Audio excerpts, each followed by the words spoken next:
over 100 years old. Baby, baby, baby.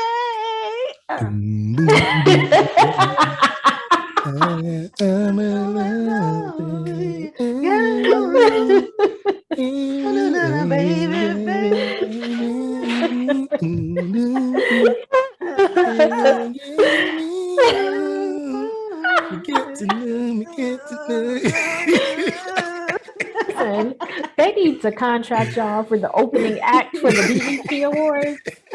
Wham,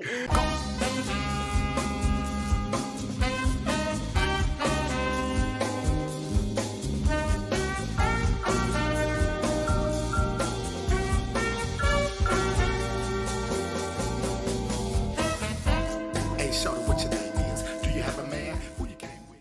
One time for the one time.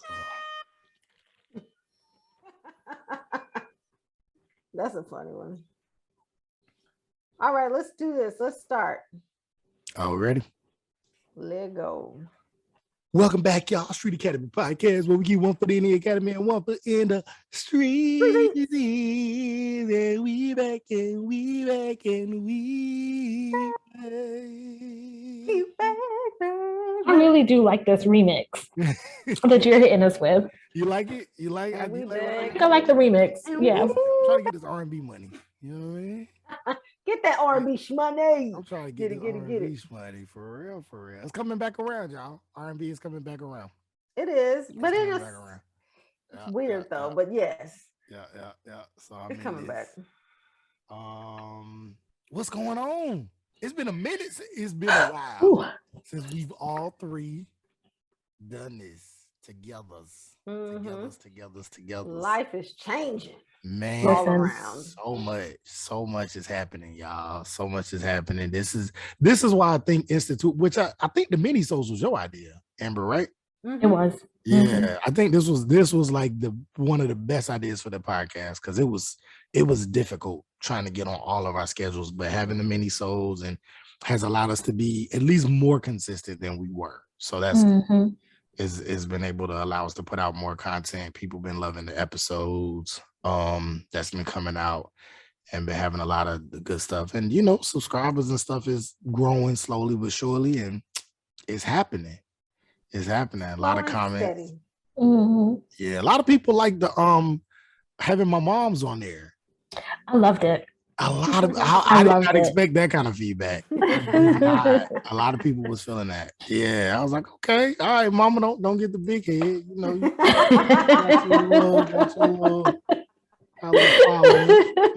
She's about to show up talking about they coming to see me. You look right. Don't let me take over your podcast. Oh, that's great. Turn it into a holy ghost. That's all she gonna do. You talk about how good God is. Well, hallelujah. That's all she gonna do. That's all she gonna talk about. Right. We got the kids coming in. Hold on. We got the kid. What you chewing on? Apples. They say an apple a day keeps the doctor away. It do. It's supposed to.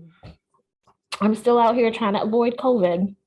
So I am too, because it's not going anywhere and people are still getting it and people are still having horrible experiences. Correct. I'm like, I get it, like the mandates are down or whatever, but I stay wearing my mask in public spaces pretty much as much as possible, just because more recently I have friends who have been getting it and are having really, really bad experiences. And I'm like, regardless of whether or not you can move through it, it's a bad experience and I don't want it. Frankly, I just don't want to experience it. So I'm trying to take precautions still. Yep. Same. Yeah. We on the same page with that. I'm not trying to go down that road. So I don't want to know how my body does with it. No. Personally. Wait, we can't hear you, John. You haven't caught COVID yet, Amber? You either, Jackie? Nope. Okay. That's good. And yeah, I haven't either. So I don't want it. I'm glad. Man. So everybody good? I know we got Let's get into this topic. I know we got a real topic that we getting ready to parse through. So but before we go there, a lot has happened in the world since the last time we came, including the a massive loss of life, both in Buffalo, New York, and Uvalde, Texas. And we just want to take a moment to just have a moment of silence for all of those families who were affected and who will never be the same because of the violence that they just experienced. So let's have a moment of silence, y'all.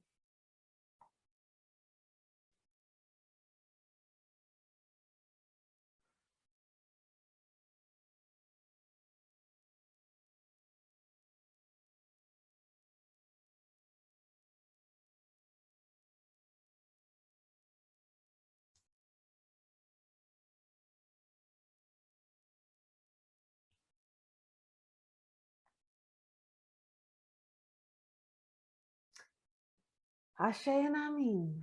Sure. All right. And we won't get into the politics of that.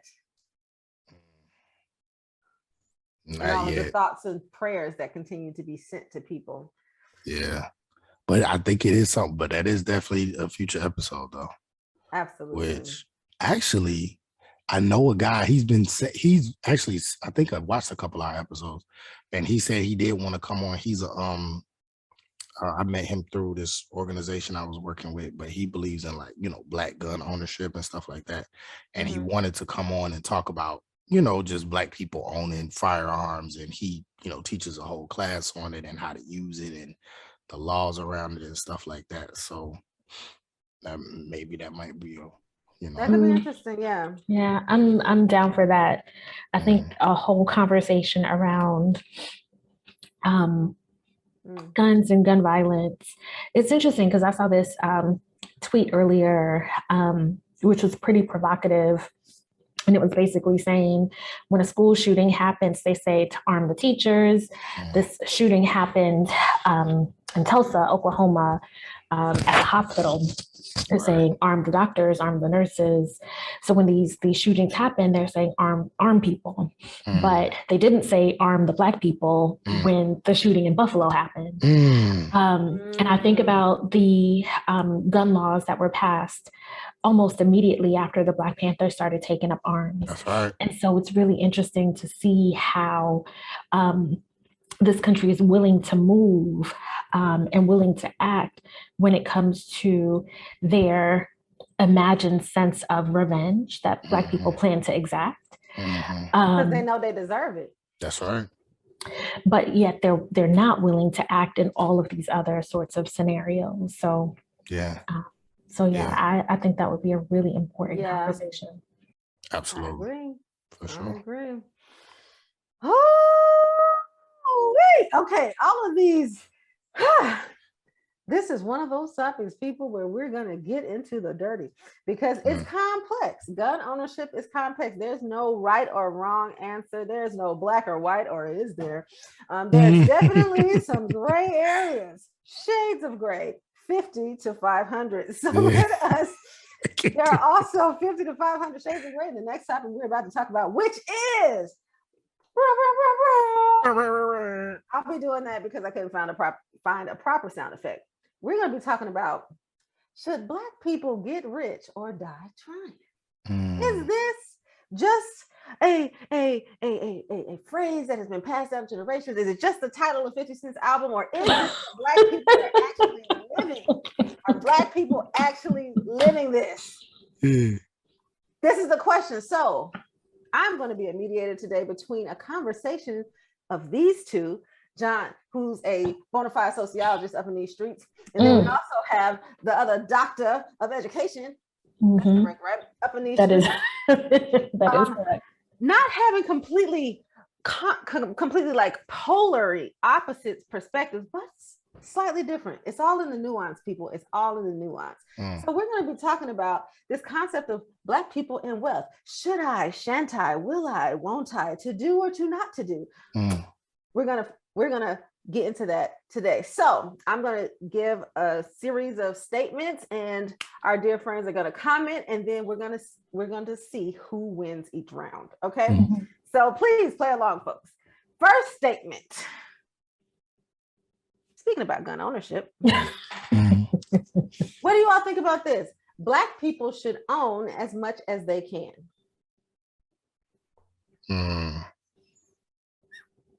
Black You people. go. You go Oh, first, John. you Yeah, want me you to go go first. first? Okay. Yeah, I'm kind of curious how you're gonna Okay. answer this. Black people should own as much as they can.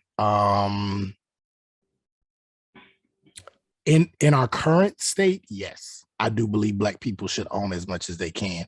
If we lived in a much more balanced and, you know, egalitarian society, if our society was set up in a way that was maybe like it wasn't, you know, pre-capitalism or maybe even modern day China, then maybe I would say no.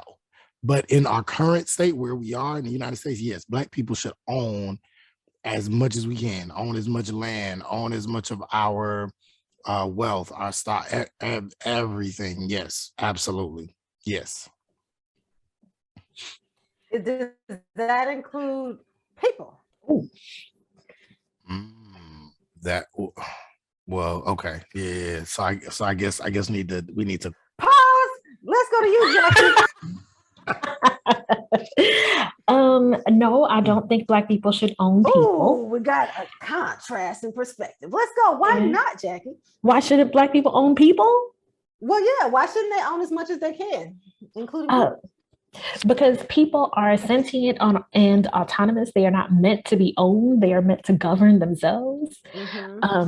And I mean, we have seen, and we bear the legacy of what it means to be property. People are not property. People are people.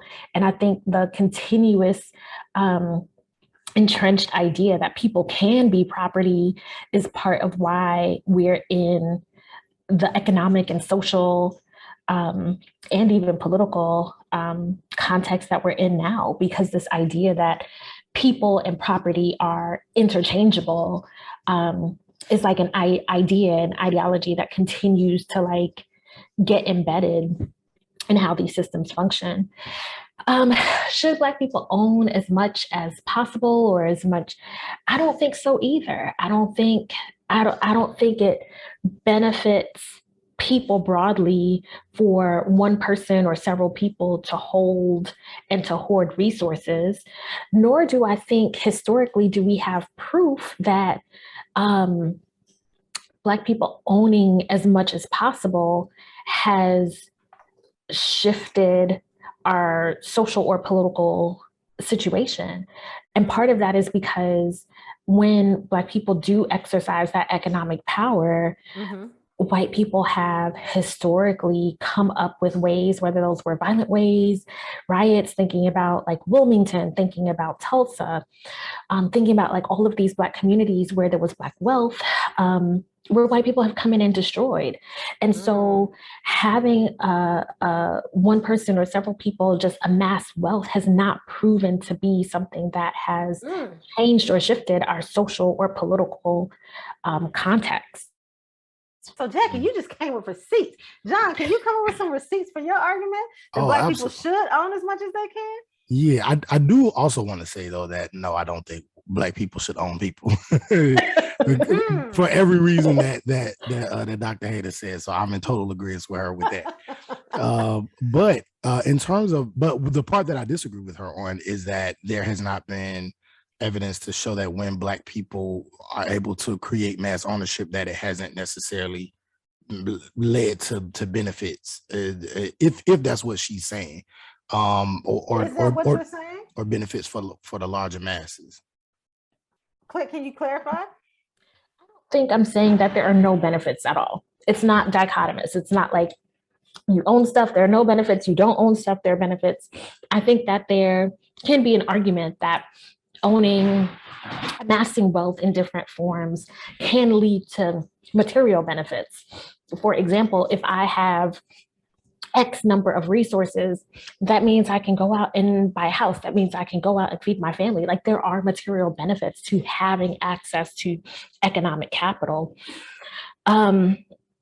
But how far that ripples, like how far that impacts, I think that's the sticking point for me, that my personal wealth or my community's personal wealth has this far-reaching impact beyond just me, beyond just my family, beyond just my immediate community.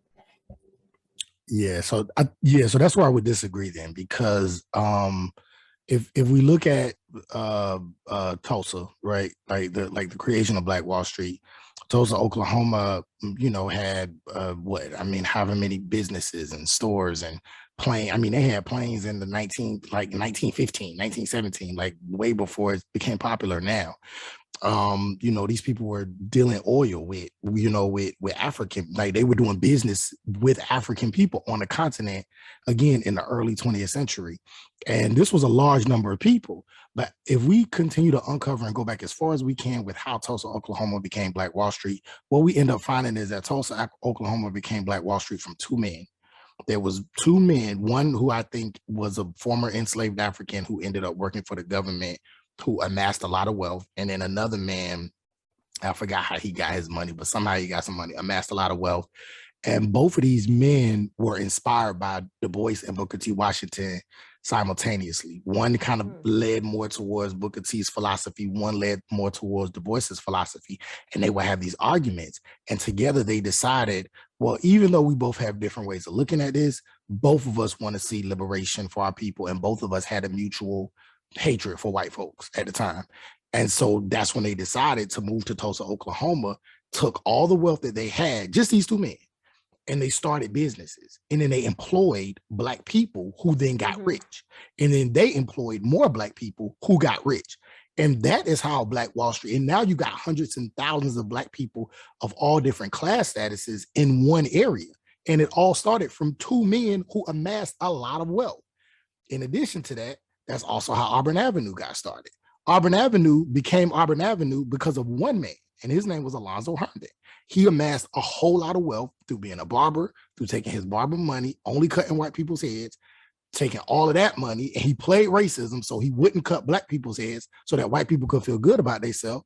And them feeling good about themselves, they tipped him a whole lot of money. He took all their money. Black people looked down on him. Then when they realized what he was doing, he ended up starting the Atlanta Life Insurance Company, which then created a whole lot of wealth, life insurance opportunities for a whole lot of people. And just from that one man, you got a whole street that by 1956 is called the richest Negro street in the world.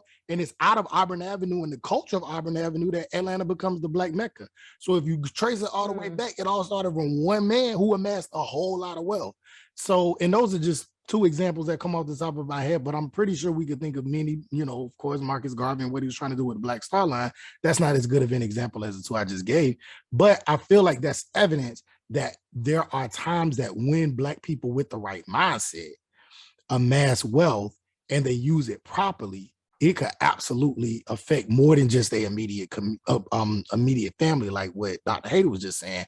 It can affect a whole community of people, a whole street, which can then in turn affect a whole city for generations. So the type of city that people praise Atlanta to be now, among other things, is largely due to this one man who amassed a whole lot of wealth.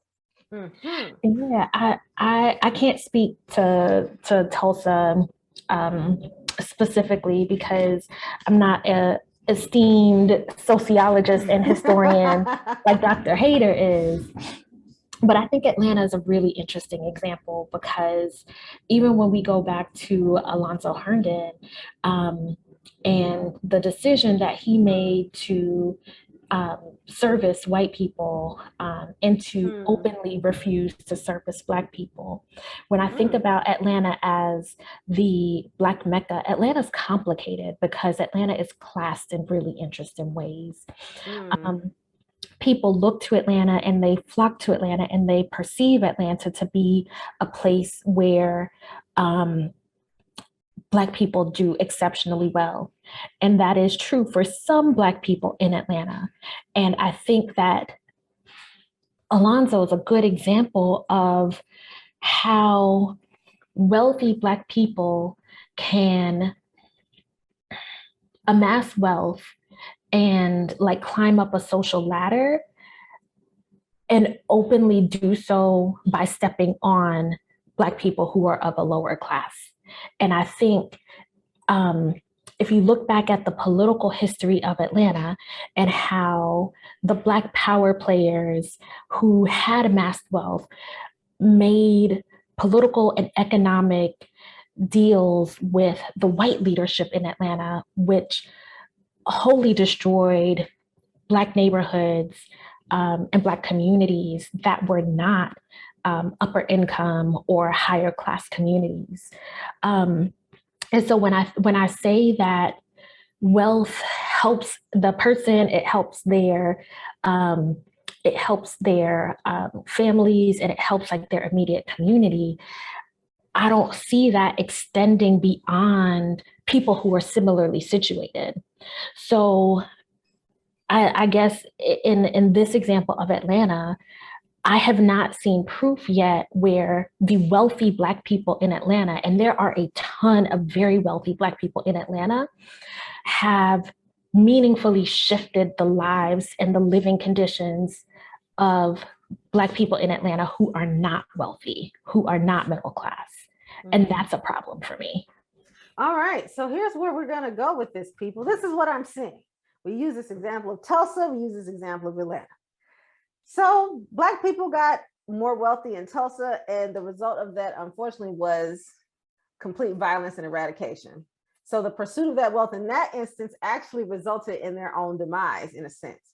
And then we take the case of Atlanta, where yes, people have invested. Auburn Avenue was a thing, turned into Atlanta, but then now we have the product of classism, which is also something that is just continuing to hurt Black people. So pursuing that wealth in that instance, it's like it's actually creating new problems. So I think it was the Notorious B.I.G. who said more money, more problems. So in this instance, I think this first round will go to Jackie. Let's see.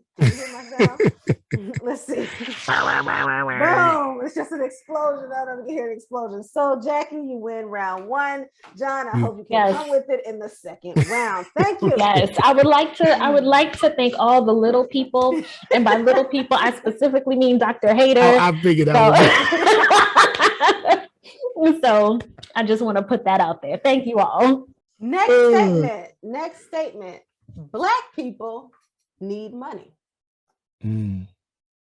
Black people need money. Well, since I started off last time, I Jackie, definitely want to give this time. Dr. Hader the time to start. Yeah, Black people need money. Yeah. Okay, expound. What do you mean? Why this nigga I'm broke? Yes. Black people obviously need money. Like me. Is it obvious? In this society, yeah. I mean, we use money for exchange of goods. It's not like we have an old school barter system where I'm growing blueberries and you're growing apples, and I'm like, give me 5 apples for these bushel of blueberries. Exactly. No, you have your apples, and I'm like, here's $3, $5, $10, whatever the price is. So money is used for this exchange. So we need money to get the things that we need. The things that we need include food, shelter. In our particular society, it's arguable, but education, clothes, transportation. Like, we just need these sorts of things to make it through a day, to get access to whatever. So we need money. I don't think that we need excess. And that's what I consider wealth to be. All right, John. What do you think? Do Black people need money? And then I'm going to follow up with the question of, do you think they need excess money? Black people do need money for sure. I don't think Black people only need money. Some people believe that Black people, that money, economic freedom will be the key to freedom to Black people. Like, I think Diddy said that one time. Jay-Z kind of has this idea as well, that is kind of like the only thing that we need, because you also have to be able to protect your money. You also have to have laws and be in power to protect what it is that you have. If it was just about money, then Elon Musk could be the most powerful person in the world. But just because he's the richest person in the world don't mean he's the most powerful. You got to have power, and you got to have things that will allow you to secure and move the money to where it is, in the resources and wealth to where it is that you want it or it needs to be. But I do think that you can't have you can do a lot more with money than you can without. So that's just what that is. do Black people need excess? I think in some way, I think it actually goes back to what I was talking about with Atlanta, which I agree, and so I'll try to tie this back into the excess piece. I do agree that yes, there is this huge classism and class division in Atlanta and all of that, and poor and working class people tend to do a whole lot worse in a city with a lot of rich Black people, but you also cannot deny that there is an expansive number of Black people who do well in a place where Black people have access. Mm-hmm. In fact, there's research that shows that not only Black people, but other people of color and other minority groups actually do better when Black people in cities where Black people are in power. So places like Detroit, places like Philadelphia, not only Black folks, but actually immigrants and white women do better when Black people are in places where Black people have power. And not only power, but also where Black people have the wealth to actually secure that power.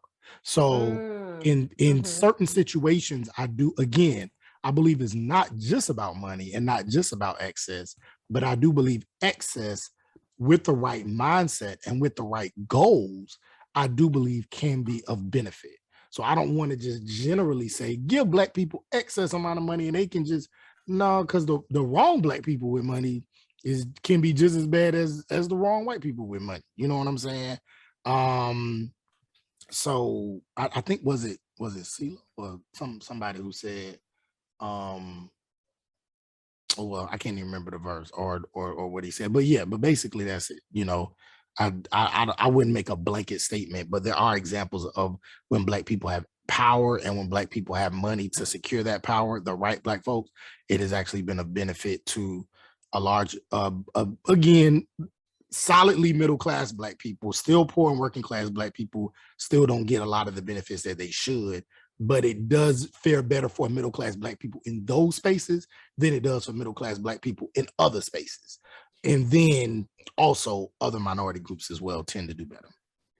I would argue that that's social theory and not necessarily economic theory at work. And when I say that, there's like a certain sort of social position that says if you tend to the needs of the most marginalized, then everybody else benefits. And so that is part of the argument of different social and political organizations that do the work of like racial justice and like anti-racism, et cetera, that by tending to the needs of the most marginalized, and that could be queer, trans, disabled folks, women, youth, Black folks, et cetera. If you're looking at whatever metrics or scale and you're saying this person is disproportionately, or this group is disproportionately affected, let's address the needs that they have, then everybody else benefits because you're putting policies, you're putting a certain like attention on what happens to make this disproportion like occur. So I wouldn't say that that's necessarily the economic, the social, the political benefits come along with like taking that position. So I wouldn't necessarily say that it's economic. I would say that economic advantages are like a byproduct of that social theory. And just a quick response to that, I would say Barack Obama might disagree because he talks about it in, was it the first book? I can't remember which one of his books I read, but it was either Audacity of Hope or The Promised Land. But one of them, he talks about how, he, was, Chicago, you know what I mean, liberal, anti-capitalist, all these other things. And he was trying to win these local elections solely based on the fact that he was trying to do good. And, and y'all should believe in me. And I'm sincere and I want to do, and everybody believed him. But there was one line where he was like, but that's not enough. You got to have money. to win elections, period. Mm. As much as I was trying to be anti-capitalist, as much as I was trying to work with, and people believe me, you got to have money to get on TV. You got to have money to get on the radio. You got to have money to get your voice out. You got to have money. So he had to find ways to get rich, to get money so that he can get a good message out. Now, did he just need money? Nah, because you know, there have been very wealthy people who run for elections and not been voted in, but that is absolutely a part of it. So you need economics to push that social theory to then go back and feed back into those people and do everything you just said. So that's my response. I agree with that. I mean, I think we're both in agreement on the fact that Black people need money. And you know how much, like, we probably might debate on that. But since you brought Obama up, I'll just go ahead and say that, you know, his legacy is now being re-examined on whether or not he truly had an agenda that advocated and that worked for Black people. And there are a lot of people in hindsight and now doing this reanalysis of his legacy are saying no. And I mean, the receipts, the points that they're making are really valid. But I will say that, you know, Obama is certainly a capitalist, and there are many instances where he put the preservation of economy and of the American economy over and prioritize, like, pursuing that over the needs of Black people. And I will say that your boy Biden is doing the same thing, but that's another episode. That is another episode, but we are at the end of this round. So therefore, I think that's where we at. I think the consensus is that Black people need the money. Yes. It's just that the right Black people need the right amount of money. And in some cases, it might be excessive in order to able to benefit more people. So because both of you all agreed with this, we're going to say that this round is a draw. So we're going to look out for round 3 and 4 so that we can do a tiebreaker. But right now, so far, we got Jackie. She's got 1. John, he's got, actually, Jackie's got 2. Yeah, and John I got 1. All right. But so we're going to trail off of that one because this next statement connects to this one. Y'all are doing great. I mean, I'm sitting at the foot of greatness. So we talked about Black people needing money. The consensus is the right Black people need money. So then let's push that. Black people should be rich. Black people should be rich. We did that one already. Did we not? We did. Black people should own as much as they can. Oh, right. Black people should be rich. Because so Black people needing money is different from saying Black people should be rich. And owning as much as you can is more of a conversation about property, which is where we got to. And we could go back into one thing I wanted to talk about, but maybe we'll circle back to this, is what happens to the mindsets of people when they begin to own as much as they can, or when they begin to be rich and things like that. Because you get into this conversation of property ownership, and when you start seeing things as property, your perspective on people turns into workers, turns into means of an income. It turns into them being human resources. What a weird name to call people, but we call people human resources, and that's actually the department that's supposed to work for human beings. It's called human resources. It's a crazy thing, and yet you know, that's the mindset that can perhaps come with more and more property ownership, because you're trying to find a way to get to your property. So yeah, Black people should be rich. Black people should be rich. John? You want to go first, Dr. Hader? I don't want to, but I know it's my turn. Yeah, because I don't feel as comfortable with this one as I did with the other ones. But Black people should be rich. So I just want to clarify, are we talking about just strictly rich economically? Are we talking about rich spiritually, rich emotionally, rich Come on, contextualize it. Textualize it, my brother. Because if we talking about that, then absolutely, yeah. I want us all to be rich holistically, yes, for sure. But it sounds like that's probably not, like, we're assuming that we're just talking about Black people just need to have a whole lot of money. Well, not necessarily. That's why we're having this conversation. This is a nuanced debate. Okay. So when I say Black people should be rich, for you, you immediately took it takes me back to that. I don't know if y'all seen that Bob Marley clip where he's like, should you be rich? And he's like, what do you mean rich? Yeah, you know? I don't think I've seen that. Yeah, I was just about to use that clip. So let's go, John. Yeah, that's actually what I thought about. I thought about that clip.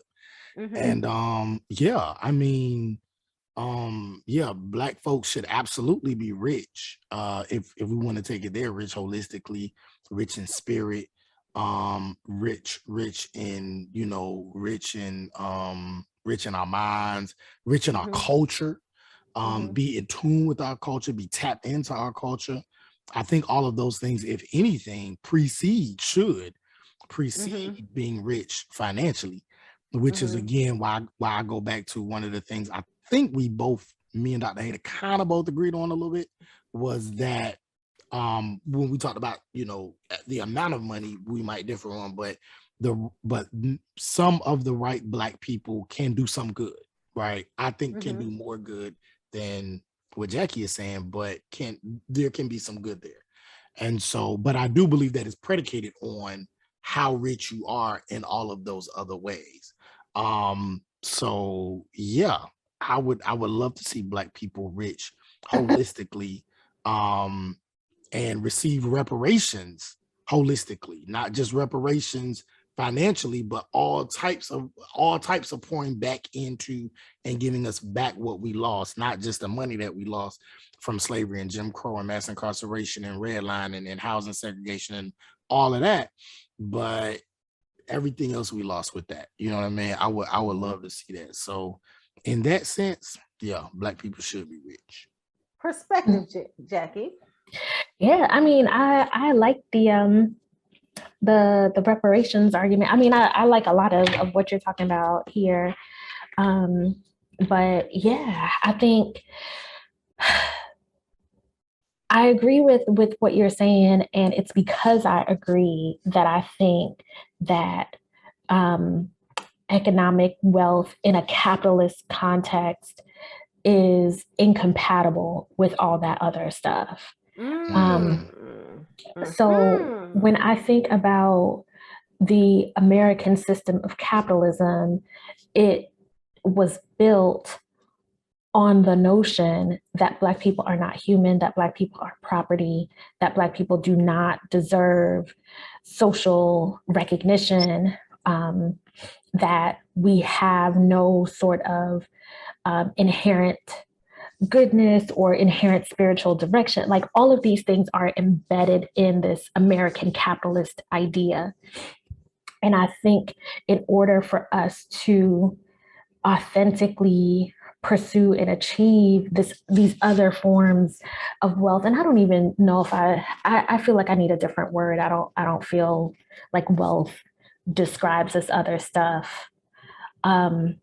These sort of intangible not maybe characteristics, but these sorts of intangible ideas that you're describing in terms of like community, culture, spirit, that us authentically like pursuing them and having them, in order to do so, I feel like we have to divest from American capitalism and a belief that an economic status or economic wealth will do us any form of good. Like these other sorts of intangible things that we're talking about, like those are the things that bring like peace and happiness and joy and all of these things. And I'm not saying that like money and happiness and like all these things are completely incompatible. That's not what I'm saying. Like I am very happy when I can go to the store and buy my favorite snacks. Like, so I'm not saying that, yeah, I'm not saying that like, You're talking about the rap snacks, right? Because we said What is about the one with crazy? little baby on them, right? What is crazy is I need y'all to go down to the store and send me a little box, because I literally was just thinking yesterday, like, dang, I haven't had rap snacks in a minute. I don't even know where to get them over here. If you lived in a black capitalist city like Atlanta, you could get your rap Oh, snacks. man. I want my I firmly disagree, because I feel like there is no place in New Atlanta where I can get some rap snacks. Now I could probably go to like Atlanta. exactly. I could probably go to Decatur, some of these other places, and get my rap snacks. But definitely, I just saw a house for sale in the West End. Was it West End or a little bit south, where Metropolitan used to be? I think they done changed the name and everything, but it was for sale for $850,000, and I was like, that is wild. That sounds about right. Yeah, those houses used to be 50,000. So let me try to parse these. So Jackie, you're saying that you don't think all of the richness that John is saying that's outside of economic richness can exist with economic richness within American capitalism. Like, this is a system that says Black people are economic property, and that all of these sorts of intangible things we're not capable of. And if we are capable of them, we don't deserve them. Like, that's the premise of American capitalism. So I just don't see how we can invest in American capitalism while simultaneously investing in these other forms of like humanity. So you don't think Black people should be rich in that way because you think the consequences are too great? Yeah, I think to be rich requires a certain type of investment. To be rich, you, like you were saying earlier with the human resources, you got to decide how much to pay your workers. You're probably going to try to pay them as little as possible to maximize your profit. Like, at a certain point, the wealthier you become, you have to make these decisions to increase your wealth that puts you at odds with being a good person, like being a good human. And John, what would you agree with that? Do you think that as you become more wealthy, that's just going to be the thing, that it's not possible to be economically rich and also have richness in all of the other ways you described? So I believe that yes, to a degree, I agree with Jackie that you're going to have to make decisions. I mean, I've been in situations where I've been able to hire people and pay people. I'm in that situation right now where I'm able to hire people and pay them more than what they would normally get paid. But then the more you do that, you do have to say, okay, if I pay all these workers way more, that is going to cut into my profit, which I can still get rich, but I won't be able to be as rich, right? I won't be able to be as wealthy. So at some point, you're going to have to undercut some people. Now, the question is, because again, like I said, going back to that example, and Jay-Z is another, Diddy is another example, especially in Jay-Z, are all examples of this in different ways. Alonzo Herndon, yes, in order to get extremely wealthy, he could not hire Black people. He had to play into Jim Crow. He had to play into racism. So he ultimately alienated his own community, which he got backlash for. But he thought long term, I'm going to have to not hire them. Some of these Black folks going to have to be poor just for a little while I get this money. And then what he was able to do is amass a great amount of wealth. And then instead of just now paying these Black folks, $5, $10 an hour or whatever was it? Well, that's a whole lot of money back then, but you know what I'm talking about. Like, pay them whatever it is they would have been making so that they could pay, take care of their families and live working class. Instead, I had to alienate them, unfortunately, in a capitalist system, had to alienate them just for a little while so I could get this great amount of wealth and now build entire schools and institutions and insurance companies, and then now hire them back for a much bigger purpose. So he did that. Jay-Z also says, what does he say on the Black Album? He said, how could I help the poor if I'm one of them? So I got rich and gave back. To me, that's the win-win. So he talks about, I'm pretty sure in order for him to make the money that he's been able to make, he's probably had to undercut or cut deals or do certain things that put certain people at a disadvantage. But now, arguably, he's able to do a whole lot more. He's done a whole lot more than what he might have been able to do in the past. Now, some people could say, well, that's a good thing. Some people could say that's a bad thing. It just depends on your opinion. Some people say it's better to do good a little bit in that moment than to alienate people and then do a whole lot of good later. Some people may say, listen, I'm playing a long game. I'm not playing the short game. And if I play the long game, I'd rather hurt a few people now and then be able to help a whole lot of people in 5 or 10 years. It just depends on how you look at it. And so I think for me, yes, in this capitalist system, I agree with Jackie that certain people are going to have to be cut out. You know what I'm saying? Typically people that look like us. It is very difficult for you to be able to amass a whole lot of wealth and not have to at some point step over some people. But at the same time, I also think that, again, with enough money, with the right people, you are able to create and allow for yourself to have a richness in culture. For example, you have I was reading a book by one of my mentors, The Myth of the Model Minority, right? And it talks about how Asian Americans have a lot of the issues in terms of race that Black people have and other minority groups have in terms of this kind of ideas about themselves that are negative, these internalized racist ideas that come from white supremacy. The one thing she said that was interesting, though, is she was like, the difference is, though, that Black people have been able to create a counter narrative that these other minority groups have not been able to create. And that counter narrative was the Black Power movement. That counter narrative was the Black is Beautiful movement in the late 1960s and early 1970s. And it was this movement that started on the grassroots level, but through Hollywood, through media, through soul music, funk music, all of these different things, we were able to take that narrative and put it on the mainstream. And now there's a hit song called I'm Black and I'm Proud, Say It Loud. You got folks wearing afros, and you know how that, you know, you've seen all those looks in movies and stuff, wearing the dashikis and the fist up and all of that. And yes, it was a fashion statement, but it was also something that we were able to feed into ourselves to combat generations and generations of racism, right? That the Latinx group has not been able to do, that the Asian American group has not been able to do. Okay. So then we ask ourselves, so then somebody could make the argument, well, yeah, that started on the community level. Yeah, it did, but not without James Brown, who had a whole lot of money, who was able to put that kind of message in a song, and through through brokering deals with white folks, was able to make that a hit song and use his money and use his resources and use his wealth and use his platform to get that idea out to then feed back into our people on a mass level, this richness in our culture, this richness in our Afro, our hairs, everything about us.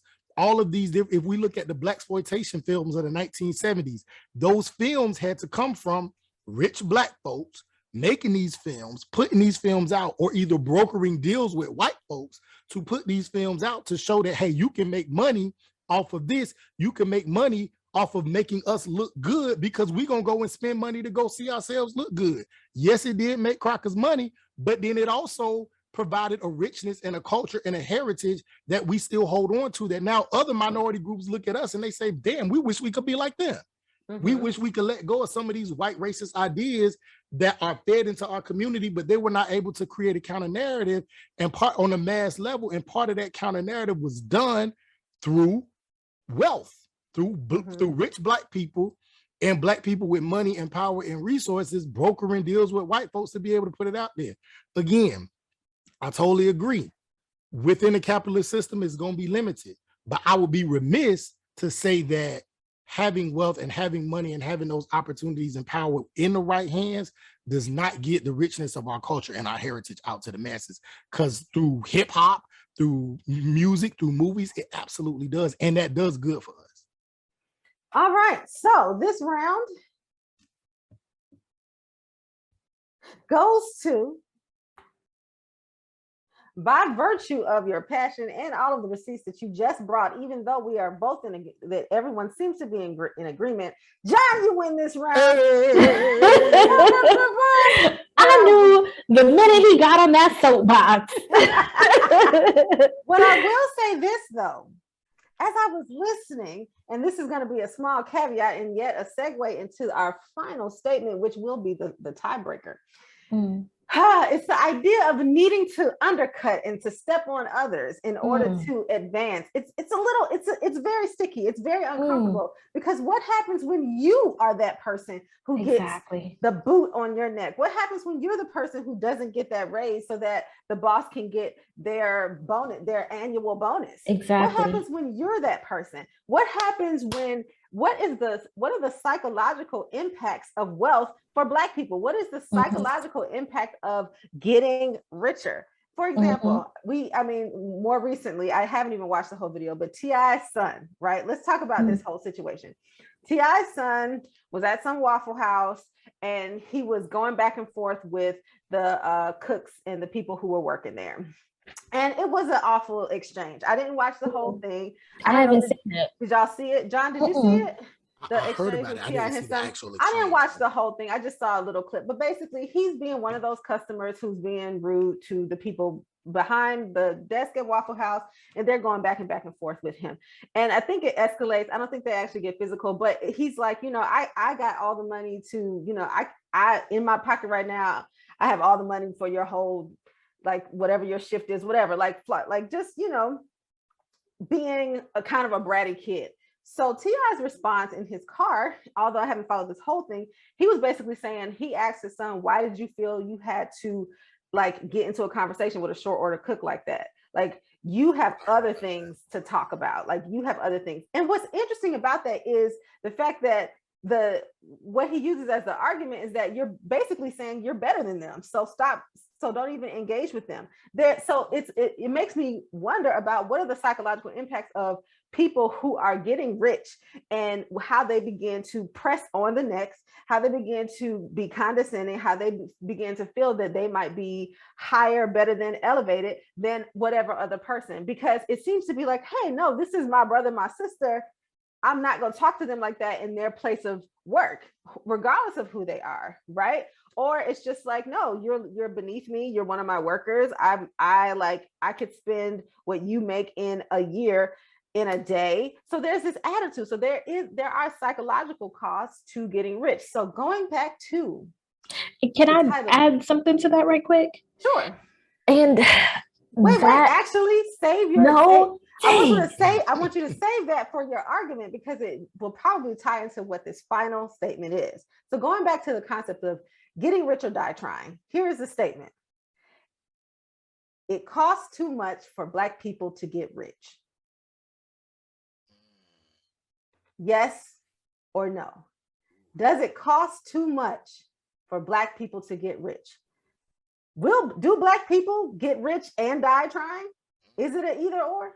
Does it cost too much for Black people to get rich? Let's also talk about the psychological impacts of just trying, just the pursuit, because not everybody makes it, but everybody's trying. Or some people are trying, some people aren't trying so hard. And then when it comes to richness, it's a certain level that you're trying to get to. Because John, you keep talking about, well, once you get to this certain level, and then you can. So then what about all the people who didn't quite make it to that level, but they have all of those casualties in the midst of the people that they probably had to, they had to like undercut here, undercut there, but they never made it there because in the process, something else happened, which we know happens to Black people all the time. Or is it worth it? Is it worth it? Is it possible to actually be this very responsible, humanistic person who's in the pursuit of this wealth? Does the means, what is it? Does the ends justify the means? Justify the means. Justify the means. I'm feeling like George Bush right now. Do the ends justify the means? That's the question to you. Oh, that is a very layered question. It's my turn, Dr. Hader? Yes, I'm very happy for you to. I was gonna say, I'm so glad you got to go first. I don't know. I have thoughts. When you talk about, I was gonna say for you, it would seem like you would agree that the ends don't justify the means, because that goes with the rest of your argument. Yeah, and I'm trying to like parse it out to explain why. I think that I guess there are two perspectives. There's the wealthy philanthropist perspective. use the example of T.I.'s son, Amber. And so I think, is his name King? Well, he has several children, right? Yeah. So, so in this Waffle House scenario, I think that you're right in turn, or I agree with, I should say, that there are a lot of mental maneuvers that someone has to go through in order to justify this sort of position that can be like jarring and upsetting, to justify, well, I'm going to alienate people, I'm going to undercut people, I'm going to do whatever because I have this long-term plan or vision in my mind. I'm trying to work toward achieving this. Whatever it is, like there are a lot of mental maneuvers that someone has to go through in order to be purposefully inhumane to another person, particularly someone who you have some sort of kinship bond with, whether that's race or gender. In this particular case, we're talking about like Blackness. But then at the same time, those folks who are going through these mental maneuvers to justify some sort of level of inhumanity, these are the same people who we're expected to trust to be good and philanthropic people after a certain amount of time. Mm-hmm. And I think that that's risky, because I can't think of anyone who is wealthy who does not think of themselves as like the good philanthropic person. Elon Musk has been in the news for lots of reasons recently. Mm-hmm. And I'm sure he thinks of himself as being a good philanthropic person who's doing the right thing. And there are many, many people who would disagree that he's any of those things. The former president, I'm sure he thinks of himself as a good philanthropic person. And there are many people who would disagree with that. Mm-hmm. And obviously these are not Black people, but I think the rationale extends that folks who have whatever vision they have are thinking, well, I'm pursuing this ultimate good, and so the ends justifies the means. And I just think that's a risky position for someone who is depending on them to take. As autonomous person who has like a mind and a heart and all of that, I would prefer to be able to have my own fill in the blank, and to exist within a system that allows me access to those things, rather than to depend on someone who has gone through whatever mental maneuvers to justify inhumanity, and wait on them to have like this change of heart or to execute their plan to give it to me. I think that in any sort of scenario where someone is giving things to a person, to a group, that and people talk about this all the time, like, oh, this makes me feel good. Like it's a very self-centered exercise to engage in. Like, I don't think that that's necessarily community minded, even though people are like, well, I'm doing this for my community, but you're also doing it because it makes you feel good and it makes you like the savior of people, right? So I think that, and then I also think from the side of the people who are waiting to benefit, that this sort of like jabs on people's humanity, whether it's a short amount of time or a long amount of time. Like, I can think of things that teachers said to me in elementary school. I can think of things that people have said that I have said as a teacher to them or have done that have stuck with them. And that might have just been one instance. And I was not and am not a wealthy person. So I wasn't consciously saying, well, I'm gonna, undercut or do these things. Well, I take that back, because I can think of instances like as a teacher where I'm like, well, I'm just going to fail the whole class because that'll teach them to study for the next test or whatever it might be. So you have folks who are trying as hard as they can, and I enact like whatever sort of punitive thing on them because I have this larger purpose in mind. But that act that I do, whether or not it has an ultimate goal or not, has an impact on that person and it sticks with them. And I don't know if that action that I do is ultimately worth this grand plan that I have in place. Mm-hmm. So let's hear you, John. What do you think? It's this is a hard one. This one is very nuanced because we're, again, rich, even rich economically, there's different levels, right? So in the case of like a Elon Musk, if there was a black Elon Musk, and I mean there are very, very rich people in Nigeria who, some of the richest, wealthiest black people in the world are in Nigeria, who's gotten rich off of oil. But then we also know Nigeria is a very, very, very classed place where you have very much like Atlanta, where you have these extremely wealthy black people, Nigerians, and you got a lot of very poor people. They gotta buy generators because they can't keep the electricity on. You know what I'm saying? And so, yeah, does the ends justify the means? I think it depends on how rich we talking, right? In the sense of like a Elon Musk or whatever. Like, well, I said the black Elon Musk, but well, he's South African, but he's still white. Maybe not. I don't know. Which is again why you said in the beginning, Amber, there are some differences that me and Dr. Hader have when it comes to black capitalism, but then there are some similarities. And I think in general, Dr. Hader, she got cut off. You might win the debate. She might be in here, which says a lot. This is almost symbolic of how sometimes it happens. Everybody who's in the conversation at the beginning isn't always there by the end. So can you wait? Do the ends justify the means if everybody doesn't make it to the end? If everybody don't make it to that's really a good point. And I think again, I think it definitely depends. Some people look at it as, okay, Elon Musk had to undercut 10,000 employees and underpay 10,000 employees to get to where he is. But now he has enough money to, to save an entire country, millions and millions of people. So some people may say, just looking at the sheer numbers, it's worth it, right? But other people may say, well, no, one loss of life is too much, right? So we always go back to that, right? It's difficult to say. Some people look at the numbers. Some people say, well, will I risk the life by injecting medicine or somebody into one person to test and see if it's worth this medicine works to save millions of people. Some people may say yes, some people may say no.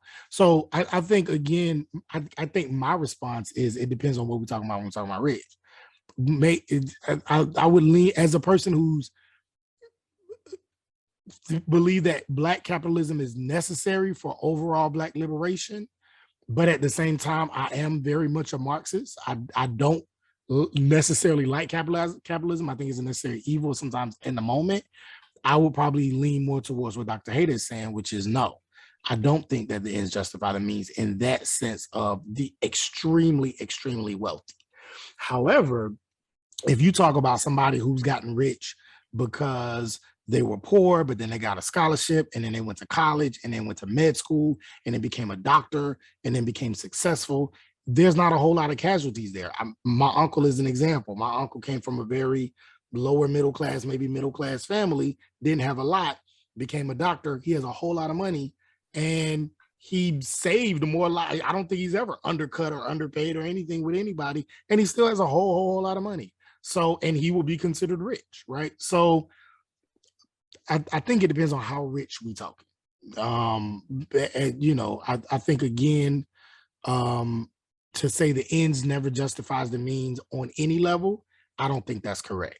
But I think there are some cases where the ends does not justify the means. And especially when we're talking about when we talk about extreme wealth inequality, I don't think the ends justify the means. But then in some scenarios, I do believe that certain people who have become rich and they have not really hurt a whole lot of people or whatever, or what they haven't done hasn't really been outside of kind of normal, business or whatever it is that you do. and hasn't been extremely immoral, I think the ends does justify the means. So it depends on how rich we're talking, is essentially what my very, very interesting. So, Jackie, while you were away, we thought, because you left for a second, we thought about the symbolism of how sometimes, everyone who begins the conversation doesn't end the conversation. They're not there. And so in that way, do the ends justify the means? Everyone doesn't make it. And so it's this question of, what are the sacrifices that seem temporary to some, that it's just like, hey, this is a temporary sacrifice because we have this long-term goal. And yet at the same time, it seems as though people can make those sacrifices when it's not them, right? When they're not the ones who have to sacrifice it. So it might be different if it's just like, well, John is making this sacrifice for Jackie because Jackie can leave, but John can stay on. So the sacrifice is of Jackie. But it'd be different if the sacrifice was of John in the reverse, right? So what I think we're going to do, because folks. But can I respond to that real quick?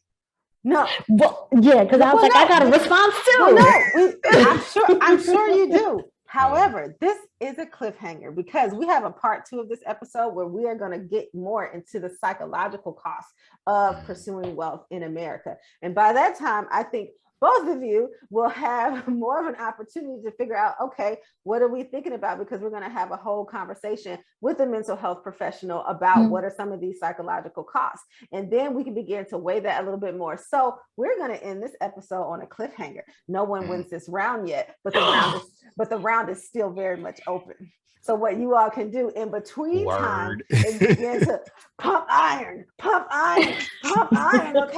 Because we're gonna get into this in part 2 in a deeper way, okay? And so you can't do that to two people yes, who are.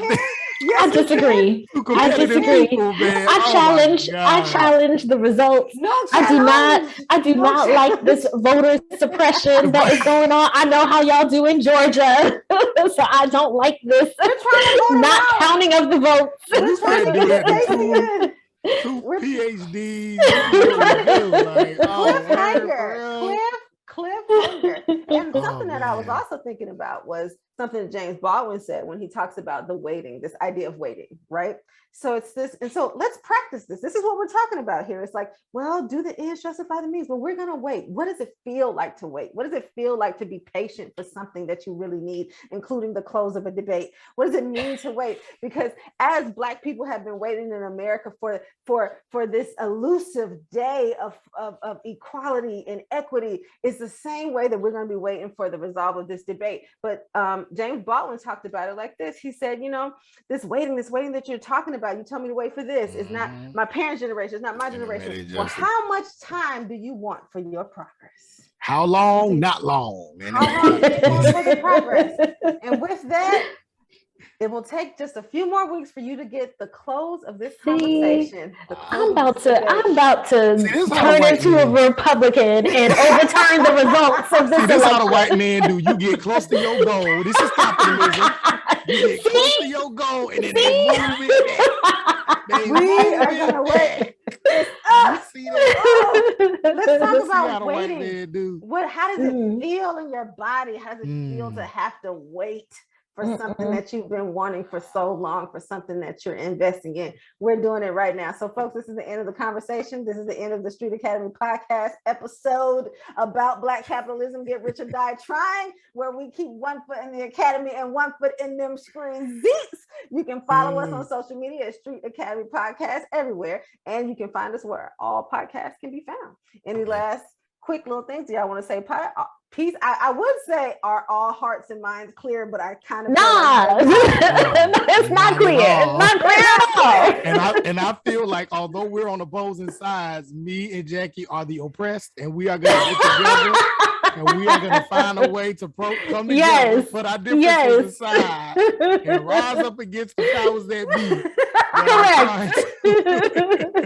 We about to overthrow the godmother of Decatur. Right. We about to overthrow Decatur. Challenge is accepted. Let's go. Bye, everyone. We hope to see you in the next episode, part 2. Peace. See you. But got their feet upon the neck of the haters, the game and the devil like came in. Right.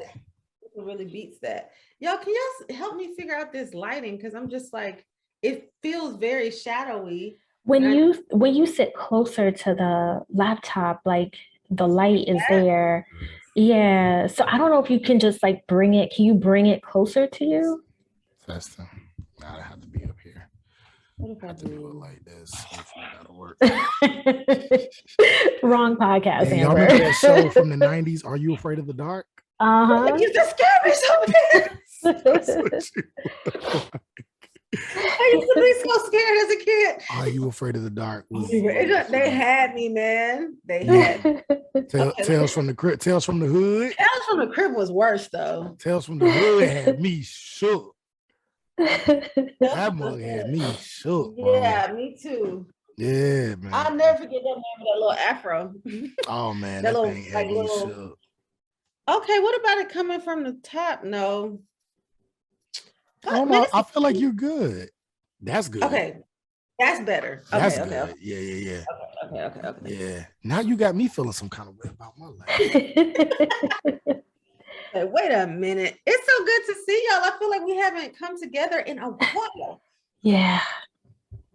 Yeah. And what am I on? Or do we want to just start the podcast? We do the how you doing and we just keep it moving. What am I doing?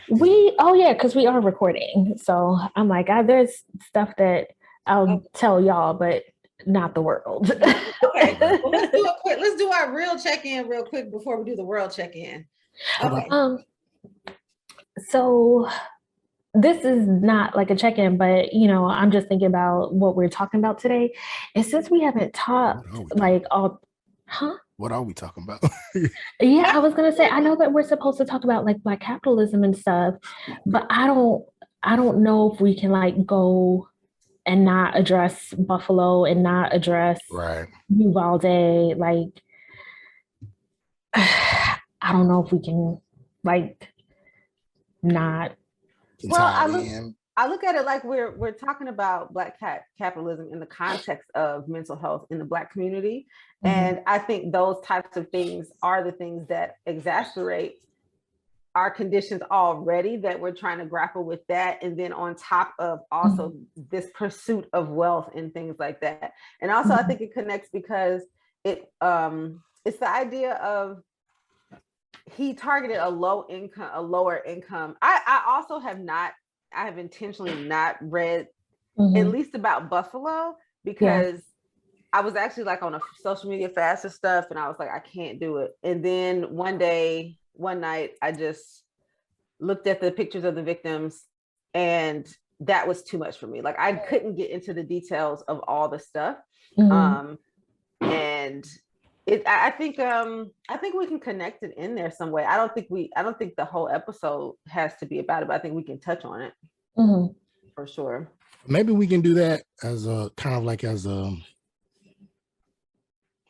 not as an intro, but just kind of before we get into the topic, just like a quick 10-minute, like obviously we have a different topic, but we will be remiss if we didn't mention and even discuss and have a moment of silence for definitely have a moment of silence for sure too. So no, I think we should definitely do that, and I'm pretty sure all three of us are good at talking, so we can weave it in there somewhere. So we can do that. When I tried to not read about the Uvalde shooting as well, and then one night I just binged and I was just messed up. No, one morning I think I binged and I just was messed up just reading. I read the entire Wikipedia page and then just like started reading stuff, and it just was it was too much. It was too much.